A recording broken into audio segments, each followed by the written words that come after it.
Nah, ciri kalau seandainya kelaparannya itu harus makan.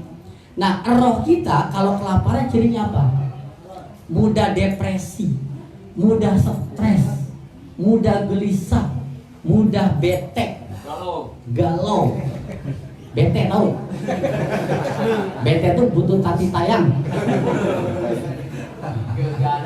Gegana. Mudah terangsang. Kambing lewat dibedakin langsung terangsang. Ini rohnya masalah gitu. Nah itu artinya roh lapar. Makanya kenapa terjadi sekarang kriminalitas, pornografi, porno aksi, orang tua dibunuh anaknya, terjadi orang dewasa memperkosa anak-anak kecil. Ini kenapa? Rohnya rusak.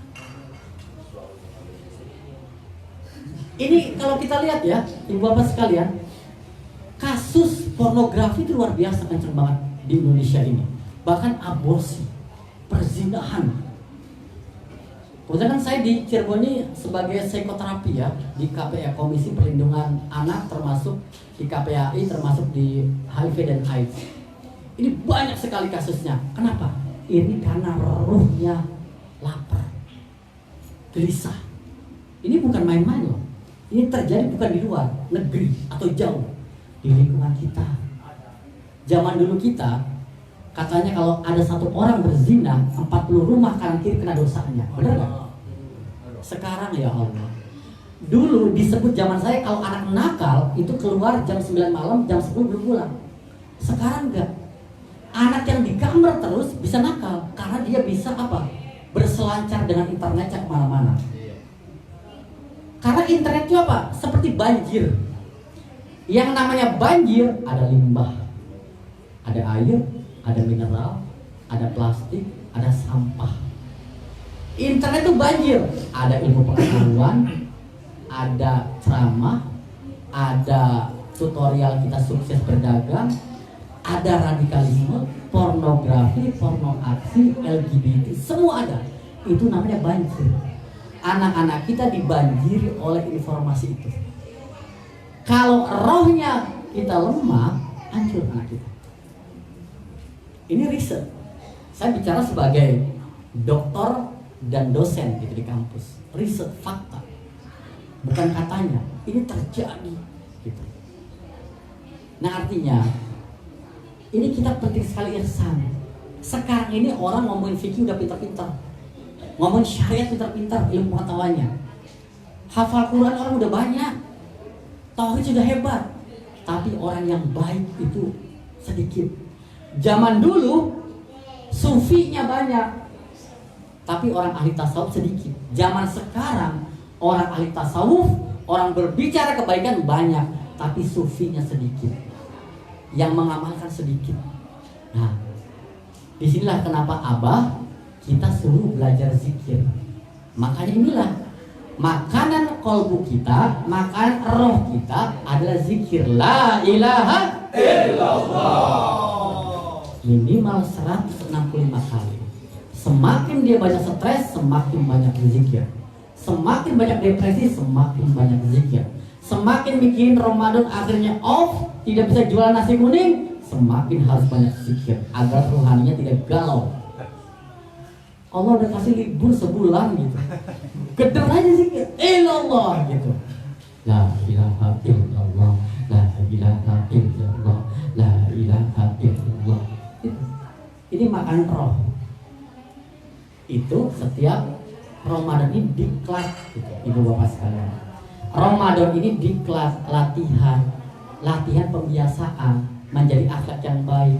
Al-akhlaku huwa al-adah. Akhlak itu adalah kebiasaan. Kalau kita memperbaiki kebiasaan, akhlaknya bagus. Kalau kita menyempurnakan kebiasaan, akhlaknya bagus. Akhlak itu apa? Sesuatu yang dibiasakan melalui apa? Yang kita lihat, kita dengar, dan qalbu kita tanamkan. Wa ja'ala lakum sam'a wal absara wal afidah. Kata Quran. Orang itu dia menjadi apa tergantung apa yang dia lihat. Ibu bapak, ini punten.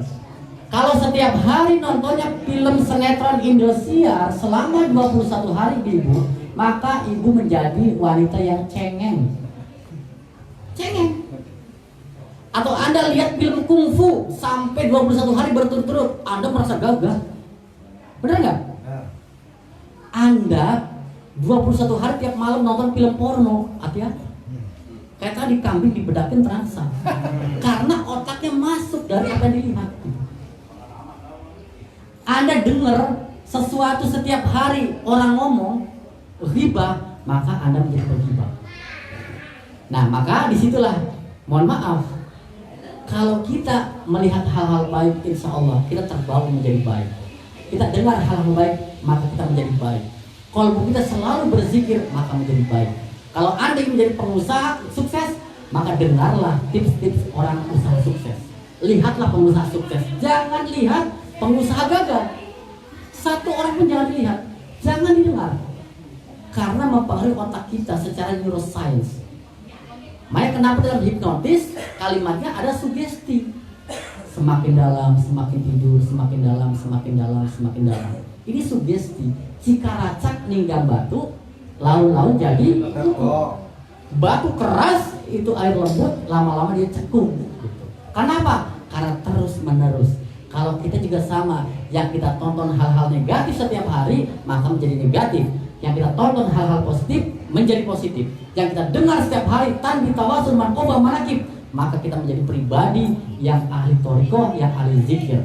Kalbu kita selalu berzikir kepada Allah, disinilah jika racak, lama-lama kalbu kita bersama Allah, tenang bersama Allah. Inilah ihsan. Gitu. Nah, jadi alhamdulillah ibu bapak sekalian, kalau hari ini bapak ibu sudah belajar zikir, amalkan. Sama, saya juga belajar, ikut Abah Aos. Semua punya guru. Belajar matematik punya guru, belajar dagang punya guru. Kita belajar jualan nasi kuning punya guru. Nenek kita, kakek kita, itu guru kita. Spiritual yang gelap, kita nggak tahu kapan mati, harus punya guru. Saya juga belajar, ikut Abah. Ya, Abah luar biasa, beliau sangat kuat. Ya, kita pelan-pelan gak apa-apa. Abah bilang, kamu zikir sekian, yang paling banyak kita kuatnya sekian, minimal melewati 165, gak apa-apa. Kita manakiban, tanbinya belum bisa, ya gak apa-apa, kita baca. Qur'annya kita baca bareng-bareng, sholawatnya, tawasulnya kita baca, gak apa-apa. Insya Allah, asal kita punya niat mengikuti Abah. Jangan malu gitu ya, belajar. Saya juga sama. Cara taraweh, kayak saya cara taraweh seperti Abah saya belum bisa. Surat dipotong-potong, kadang saya lupa gitu ya. Tapi nggak apa-apa, Abah mohon maaf saya bisanya seperti ini. Tapi kita mau belajar satu saat gitu ya, terus belajar gitu. Nah, jadi ibu bapak sekalian, mari kita jadilah pembelajar, yaitu terus belajar zikir. Saya di sini juga sama seperti bapak ibu semua, belajar untuk ihsan. Kalau iman kita kuat, Islam kita kuat, ihsan kita kuat, seperti tripod 3. Ini 3, 1, 2, 3. 1 hilang, roboh dia.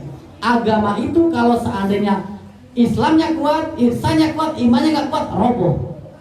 Islamnya kuat, imannya kuat, ihsannya tidak ada, roboh. Seperti handphone ini, tripod 3 gitu. Agama dibangun oleh iman, Islam, dan ihsan. Tadi imannya kuat, Islamnya kuat, tapi kalau ihsannya nggak kuat, terjadi kemaksiatan, agamanya tumbang gitu. Nah, maka ini kita masagi sempurna. Iman kita perkuat, Islam kita perkuat syariatnya, ihsan kita amalkan zikir la ilaha illallah. Insya Allah kita semua yang hadir menjadi pribadi yang kuat memegang agama, minimal agama untuk pribadi kita, iman, Islam, dan ihsan. Amin ya Allah ya Rabbal alamin. Ibu bapak sekalian, mudah-mudahan keberkahan manaqib ini terus kita diberikan kesehatan lahir dan batin, istiqomah.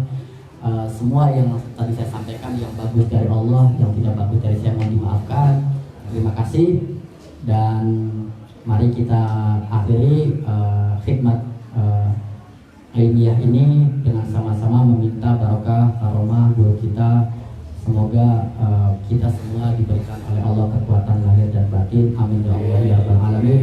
Allahumma inna nas'aluka wa na'udzu bika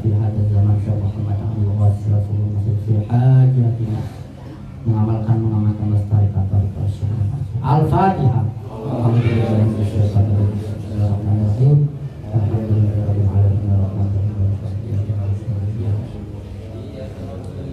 kasih, mohon maaf. Assalamualaikum warahmatullahi wabarakatuh.